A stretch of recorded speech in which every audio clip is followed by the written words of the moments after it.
couple announcements. So I think everybody in section 301, the meeting in the morning section, was in ECB.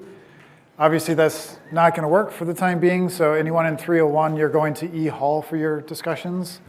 It is 2261. It's the same room as everybody else. So I'm not sure why they originally put one of the classes in ECB, but for at least the time being, you'll be in 2261 E-Hall, which is like the CAE computer lab. You may have noticed homework 3 was posted kind of late last night. I intended to post it on Friday, but some things came up. I couldn't get to it. So it was posted last night. Because I nominally gave you a little bit less time, I'll make it due Saturday instead of Friday. So you can have that extra day to do it and turn it in.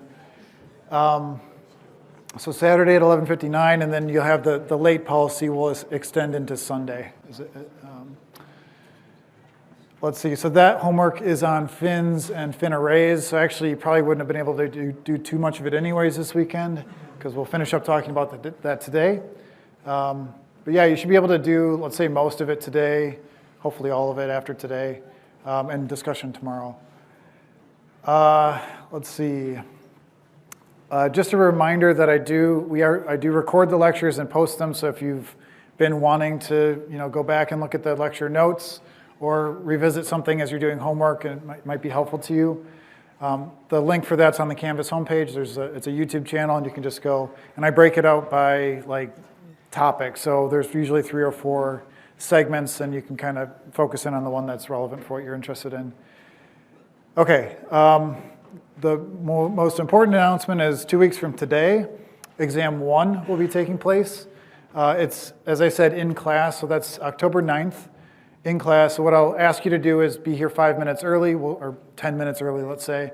We'll start 5 minutes early, and then you'll have 60 minutes to complete it. There are a few of you who have an alternate accommodation, and so there will be a separate room for that, but that will also be at the same time. So we'll all start at the same time. It's going to cover everything from the beginning of class through, I think, numerical solutions. So in the next couple lectures or few lectures, we'll be talking about 1D and 2D numerical solutions. There's a homework that's going to be due on that immediately before the exam, so like the Friday before.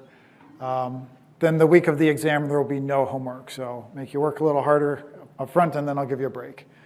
So up through that, the homework that's due right before will be included in that exam.